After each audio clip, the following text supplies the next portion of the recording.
Más de 200,000 personas escuchan este programa cada mañana. Más de 200,000 personas. Es su derecho a seguirlo haciendo. Lo que está en juego no es solo un concurso de frecuencias, es la batalla decisiva por la libertad de expresión. XFM 92.5 y Democracia 920 AM 850. Nos da mucho gusto en saludar a Santiago Basabe, a Juan Carlos Solines y en la ciudad de Guayaquil, Marlon Puertas, colega periodista, está con nosotros y le saludamos igualmente con toda cordialidad. Miren, Marlon, estamos pensando de que no hay en cifras nada que pueda alentar la posibilidad de que haya segunda vuelta. Dicen todo lo contrario, buena parte también de nuestros compañeros que apuestan a la segunda vuelta electoral. Y habemos muchísimos que pensamos que la diferencia por lo menos de 10 puntos porcentuales en las intenciones de voto están dadas.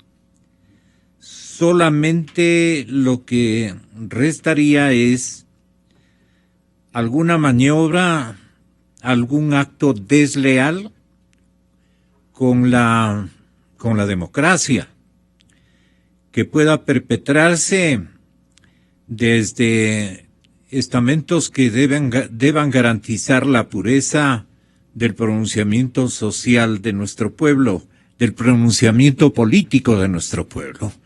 Así es que la cosa está complicándose, ¿no? La ausencia de una cohesión entre las fuerzas políticas que hoy están participando dispersamente nos tienen en este conflicto y a ojos vista un futuro de un gran desacuerdo en la oposición al modelo político de el correísmo de Alianza País. Entonces, yo quería que usted se digne a hacer sus cálculos, que ya seguramente los ha hecho en su condición de periodista de investigación, y nos dé alguna idea de lo que realmente puede estar ocurriendo en 2 meses más concretamente. Muchas gracias, Marlon, por estar con nosotros. Le escuchamos desde la ciudad de Guayaquil. Aquí están ya el doctor Santiago Basabe y el señor doctor Juan Carlos Solines. ¿Qué binomio está en mejores condiciones de ganar la segunda vuelta? Era el tema que nos había. Pero este momento nos hace concurrentes primero a un análisis de lo que podría ser la primera vuelta y punto. Terminó la cuestión. Es decir, ¿hay esa posibilidad hoy más que nunca? O por el contrario, el señor Guillermo Lasso, el general Moncayo, la doctora Cintia Viteri tienen un voto oculto muy importante porque en las encuestas los encuestadores están cumpliendo determinadas situaciones, por no decir consignas. Usted tiene la palabra, Marlon. ¿Cómo ve la marcha de la campaña, en definitiva, cuantitativamente hablando? Gracias, Gonzalo. Buenos días ¿Cómo le va, a Marlon? los oyentes. Y un saludo también a Juan Carlos y a Santiago. Un gusto siempre estar aquí. Bueno, en realidad lo que está sucediendo era lo que se preveía si no existía una unidad del parte de la oposición, ¿no? Ahora vemos que las 3 candidaturas de oposición están fuertes en relativamente, ¿no? Ninguna se está dejando atrás de la otra. Y por ejemplo, Paco Moncayo irrumpió en la escena electoral con fuerza, entró bien.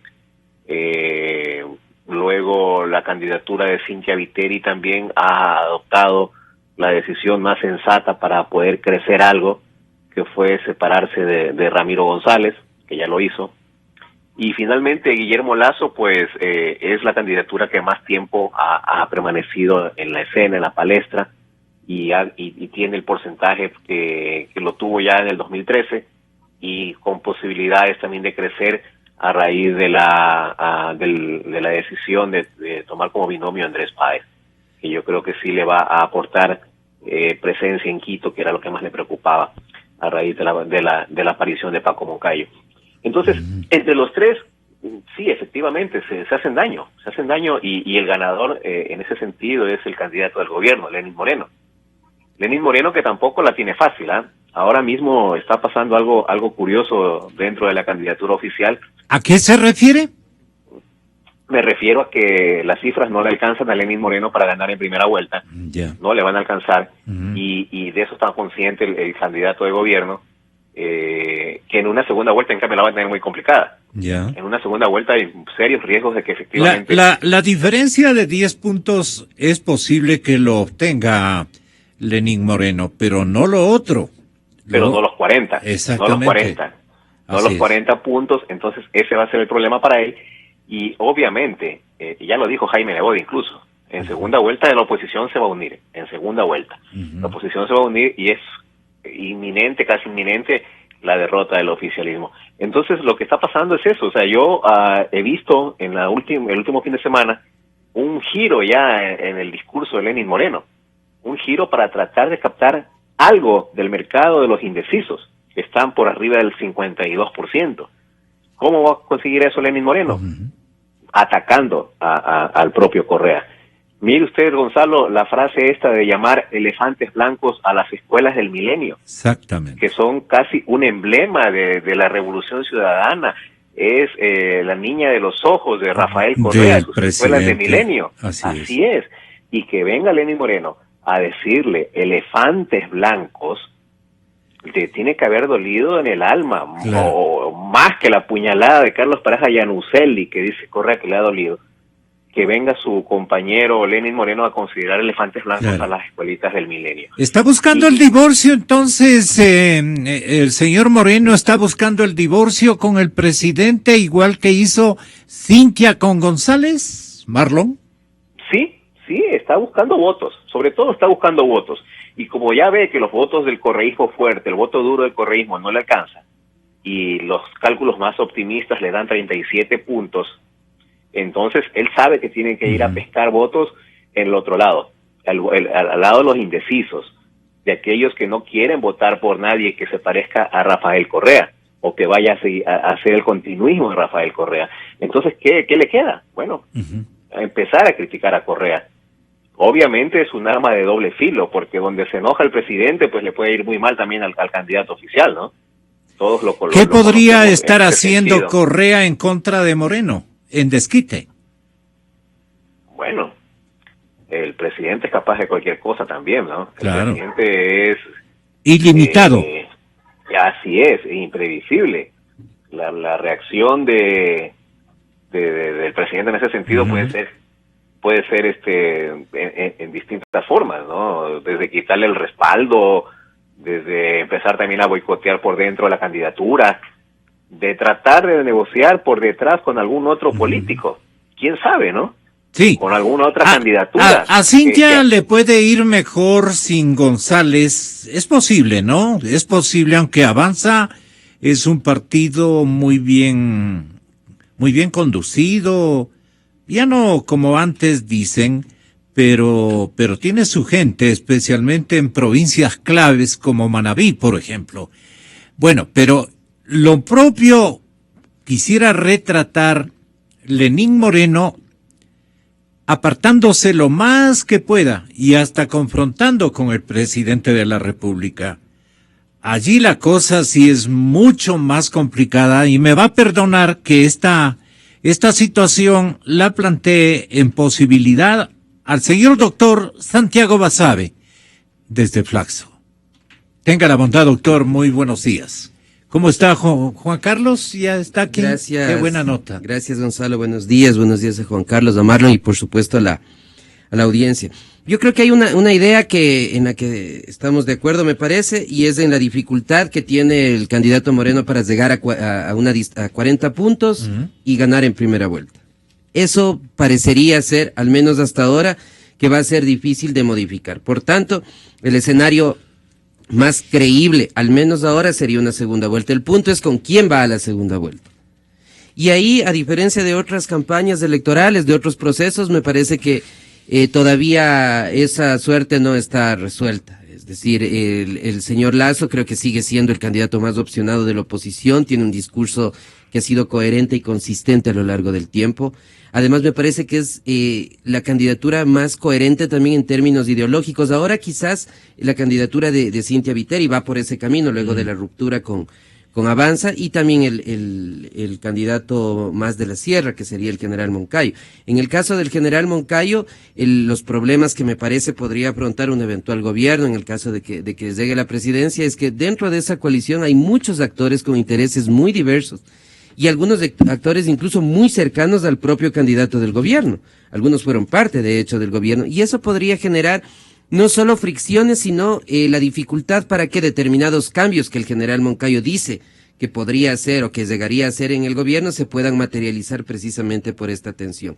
Eso veo menos probable, es decir, la política de Lasso en el caso de llegar, o la política de Cynthia Viteri, tendría más coherencia en términos de lo que están planteando ahora a lo que podrían hacer en el futuro.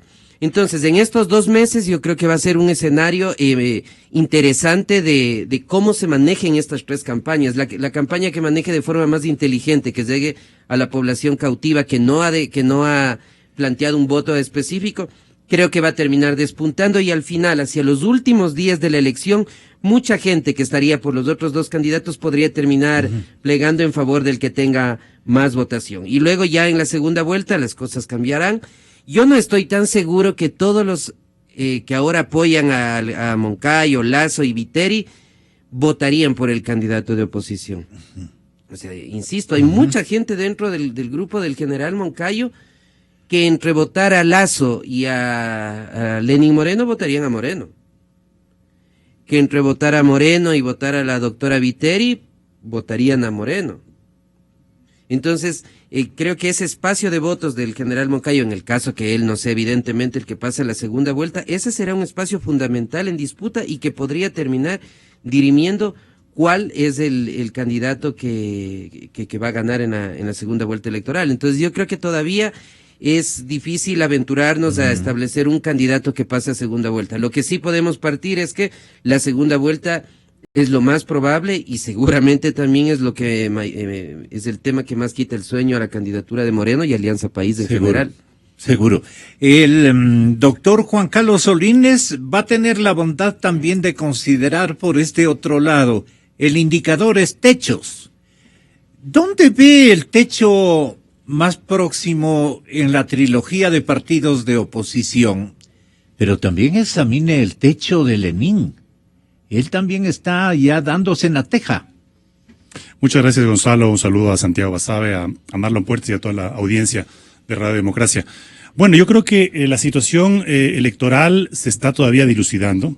Creo que existen todavía muchos movimientos. La semana pasada fue llena de sorpresas, diría yo, en cuanto a cambios de bando, a cambios de unidad. Se diluyó la iniciativa del alcalde Nebot. Y pues eso nos da la pauta de que en los próximos días y seguramente próximas semanas hasta la inscripción de candidaturas van a seguir habiendo varios movimientos.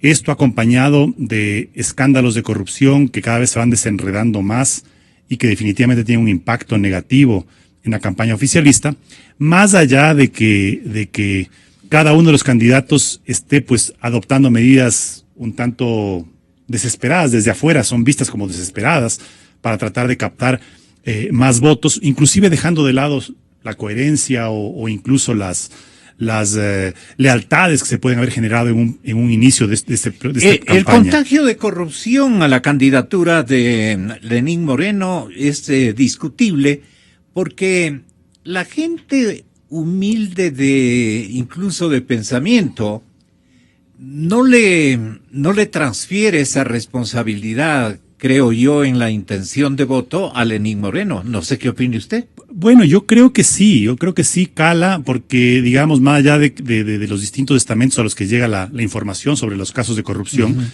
hay una percepción generalizada de que este gobierno está invadido de corrupción. Es decir, que la corrupción ya no llega pues a los estamentos medios, sino que llega a las más altas esferas. Que el vicepresidente trate en una sabatina de lavarse las manos y decir casi que él no tiene nada que ver con los sectores estratégicos y con la repotenciación de la refinería que él ha encabezado y que él ha nombrado a los funcionarios. Eso pues los resultados pueden ser parciales, ¿no? Yo creo que son discutibles. Yo creo que la gente no es tonta y la gente a todo nivel se da cuenta de que él ha estado a cargo y ha estado exaltando el perfil de sus funcionarios, claro, la importancia de las obras que tienen, pues, que terminan costando el doble. Y las fotos y los videos. Que ahora Lenín Moreno trate de desmarcarse, digamos, como parte de su estrategia política, trate de desmarcarse del gobierno, haciendo, pues, como mencionaba Marlon, atacando a la niña de los ojos, porque el presidente hasta para explicar la baja del petróleo habla de las escuelas del milenio.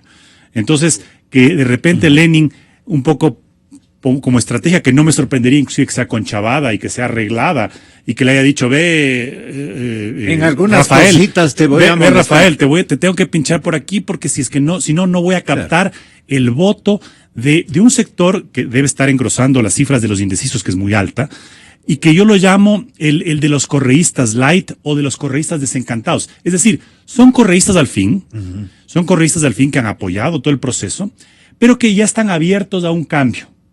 Es decir, que están ya un poco saturados de la imagen y del estilo de Correa. Son votos con los que la oposición no puede dejar de contar. Es decir, para ganar una elección va a ser necesario contar con esos votos de correístas light y correístas desencantados. Y claro, Lenín Moreno es el que quiere captar esos votos y obviamente pues tiene que marcar distancia del presidente Correa. De ahí a que esa distancia que está marcando sea sincera, es un cuento totalmente distinto. Yo creo que es parte de una estrategia. Entonces yo creo que en estos próximos días, en estas próximas semanas, el escenario se va a definir y se va a ir clarificando por unos aspectos muy claramente definidos. Uno, la capacidad que tengan las candidaturas de presentar propuestas concretas, más allá de los términos generales de pan, techo y empleo, ¿no? Aquí no se trata de hablar del empleo ni de los grandes problemas, sino se trata de ver cómo se va a solucionar, cómo se va a generar empleo, cómo se va a mejorar la situación de la economía. El otro tema es qué va a pasar con la corrupción. Va a seguirse desenredando esta ovillo, sí. Está por declarar y por confesar. ¿Quién tiene las de perder? Es el gobierno, porque está por declarar y confesar los máximos personeros de Odebrecht en Brasil. Han llegado a un acuerdo con la fiscalía. Habrá que ver a quién arrastra aquí en el Ecuador y a qué niveles arrastra, porque evidentemente yo he venido sosteniendo esto desde mucho tiempo atrás. Esta es un proyecto político absolutamente corrompido.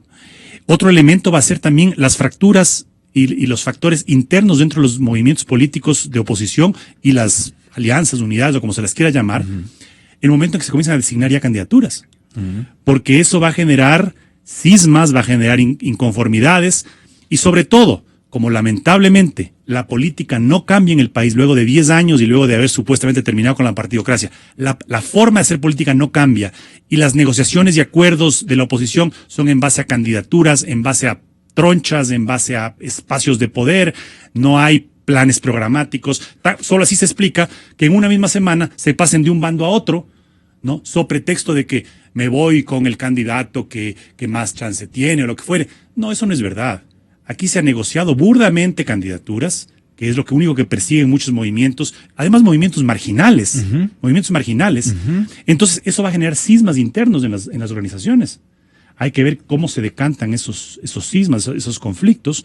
Y yo creo que esos factores van a ir, acomodando las fichas para permitirnos ver cuál es el real escenario político. Sin embargo, lo que sí podemos anticipar desde ahorita, y creo que coincidimos con Santiago y con Marlon, es que el panorama no es alentador.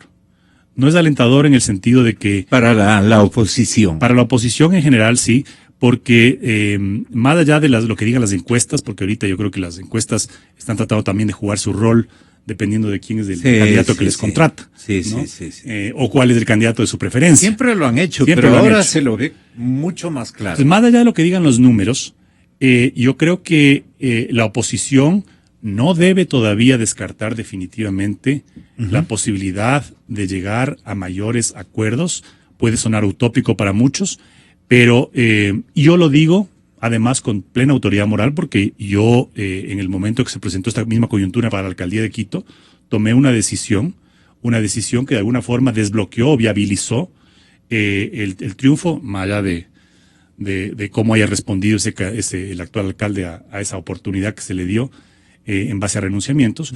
Pero yo creo que esa autoridad moral me permite decir que siempre es posible, hasta el último momento, hasta el momento de inscripciones, es posible llegar a mayores consensos, pero siempre basados no en el reparto de candidaturas, sino en un plan programático, un acuerdo programático mínimo, básico, que enfrente el rescate de la economía del Ecuador, la generación de empleo y la fiscalización y la lucha contra la corrupción. Digamos que la tendencia porcentual, si se cumple aritméticamente en crecimiento de la población indecisa, del electorado indeciso, que es la mitad de los que están constando en el padrón, ¿cree que le favorece a quién? Para no poner nombres, Marlon Puertas, desde la ciudad de Guayaquil, compañero. Bueno, ese, Gonzalo, es un mercado por captar, ¿no? Estamos hablando de más del 50% de los electores de las próximas elecciones. Sí, persevera, digamos, la tendencia, o sea, tanto para Lasso, tanto para Moncayo, tanto para Lenín, tanto para Cintia. Exactamente igual, con alguna diferencia. ¿Tendríamos ya un triunfador en primera vuelta? No. Mire, Gonzalo, un gran porcentaje, y eso lo leí en alguna también de las encuestas de los indecisos, es un electorado bastante joven. Es un electorado bastante joven que todavía tenía la esperanza de contar con un candidato diferente, distinto a los que se habían presentado. A estas alturas yo creo que eso ya no va a ocurrir. No va a ocurrir, y entonces este electorado que es joven, que estaba esperando algo distinto, algo diferente, una propuesta que vaya más acorde con sus propias necesidades, que no está reflejada en las actuales candidaturas, va a tener finalmente, y a su pesar, digo yo, que escoger entre las cartas que están echadas ya sobre la mesa. Y normalmente ese tipo de votante es el que llega prácticamente sin un voto consistente, sin un voto convencido, sino con un voto obligado. Un voto obligado que le obligan a votar, y que entonces ahí va a pesar desafortunadamente también mucho el tema de la campaña, de la propaganda, de la persistencia, de la intensidad de los mensajes que se van a dar en estos 4 meses. Me refiero a que tal vez el que gaste más, el que aparezca más en medios, el que por insistencia se le meta en la cabeza a este tipo de votantes que no les interesa demasiado incluso, sino que va a ese momento del 17, ese momento de las elecciones, a votar, digo, por eso, porque se le quedó en la cabeza tal vez.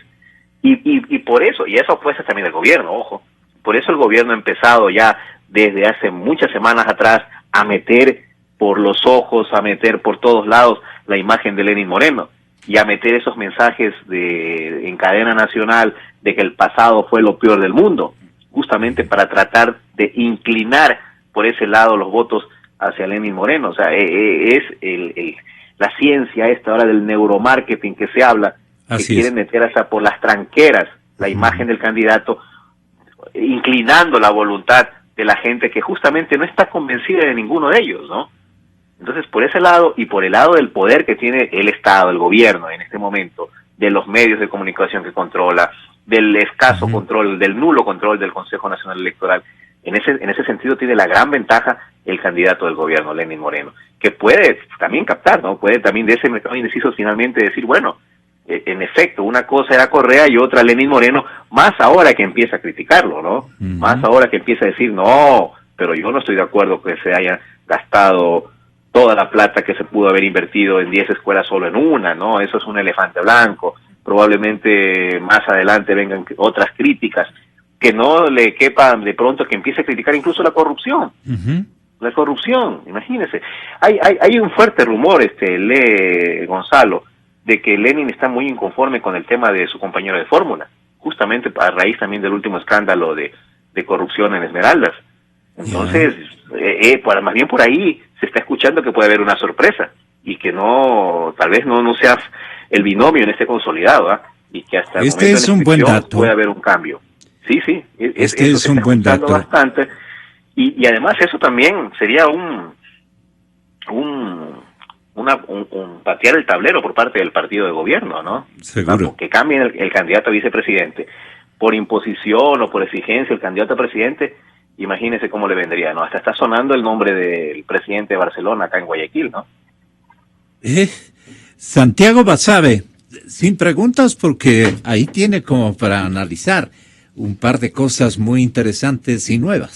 A ver, habíamos conversado la semana pasada aquí mismo que hay un voto cautivo importante, grande, que es el de los jóvenes. Estoy pensando... Estamos hablando de 16 a 20 Estoy pensando, sí, años. del chico adolescente de 16 años hasta el joven de 30. Hay dos cosas que en esa edad se hacen. O trabajas o estás estudiando.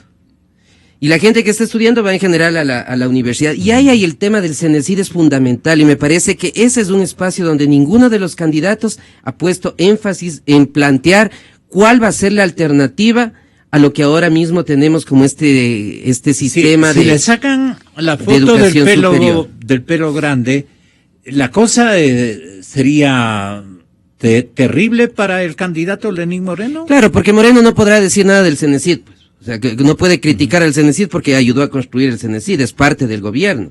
O sea, no puede desmarcarse en ese sentido. Pero los candidatos de oposición sí podrían decir cuál va a ser el futuro del CENESID, cuál va a ser el futuro de la educación superior, cómo van a acceder los estudiantes a la educación universitaria a partir de sus propuestas frente a este espacio. Y yo creo que ahí hay un gran campo muy fértil que ninguno de los candidatos lo ha topado. Claro, si Lenín Moreno y sus consultores secretos, pongámoslo así, su propia conciencia y el conocimiento que tiene del correísmo a fondo, o sea, interno, resuelve separarse del correísmo, para así ponerle, algo así como separarse de la presidencia de la República y conducir su candidatura a una obra del ejercicio cívico del pueblo ecuatoriano y al mérito de su candidatura.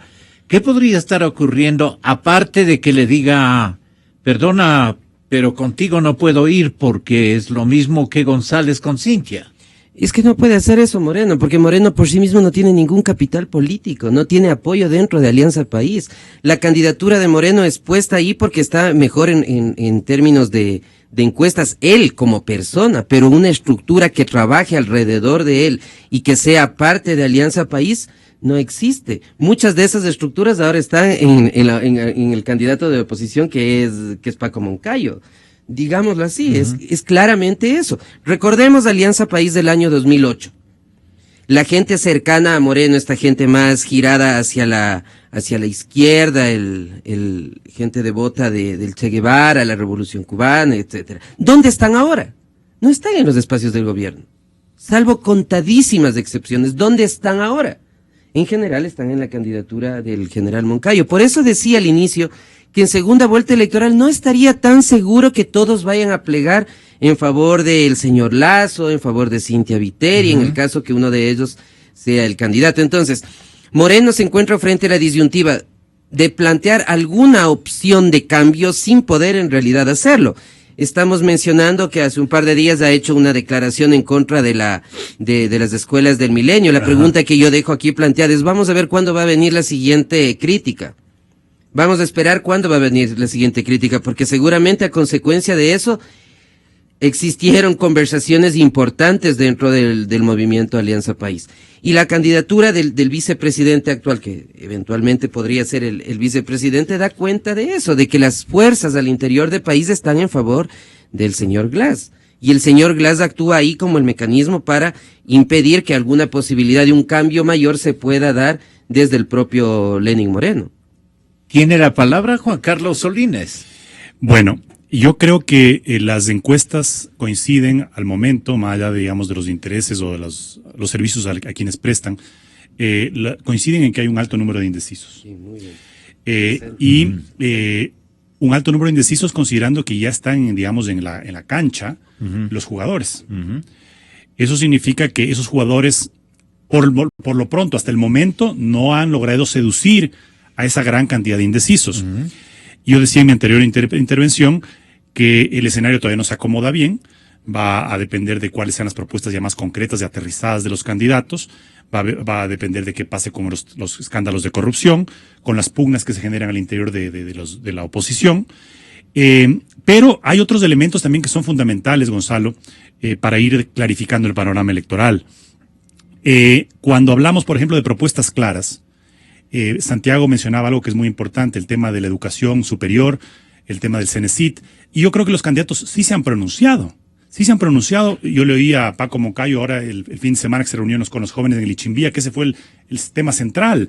Guillermo Lasso también ha dicho que va a eliminar el Cenecit y que va a rescatar la libertad de los jóvenes para escoger su carrera. Lo que creo es que en una sociedad hiperinformada, sobre todo en las nuevas generaciones, en donde las redes sociales van a jugar un rol mucho más importante que el que jugaron en las elecciones pasadas, ya no satisface esos pronunciamientos muy superficiales. Se va a eliminar la Cenecit y ¿qué se va a poner a cambio? ¿Cómo se va? Porque lo que tiene que entender la oposición es que también tiene que reconocer los méritos o las cosas que el gobierno ha hecho bien. Para poder seducir a ese correísmo light, ese correísmo encantado, a los jóvenes, ¿no? Tiene que también aprender a reconocer y decir, bueno, esta estructura de la educación superior ha sido un fracaso por tales y tales motivos, y yo voy a hacer tales y tales ajustes, ¿no? Entonces, ahora el electorado joven es mucho más reflexivo y es mucho más informado, Gonzalo. Entonces ya no se puede darle pues el pan, techo y empleo. Ahora hay que explicarle cómo se lo va a hacer. Y hay otro factor fundamental también, aparte de aterrizar propuestas claras y concretas y el impacto que tiene esto en redes sociales, y es que a nivel del periodismo viene también una nueva ola. La semana pasada se lanzó aquí una iniciativa muy importante, que es la denominada fact-checking, el chequeo de datos. Así. Eso no es que es un circo que llega al Ecuador, porque yo leí algunas notas que decían, llegó el fact-checking al Ecuador. No, el fact-checking no llega ni se va. El fact-checking es una forma de hacer periodismo.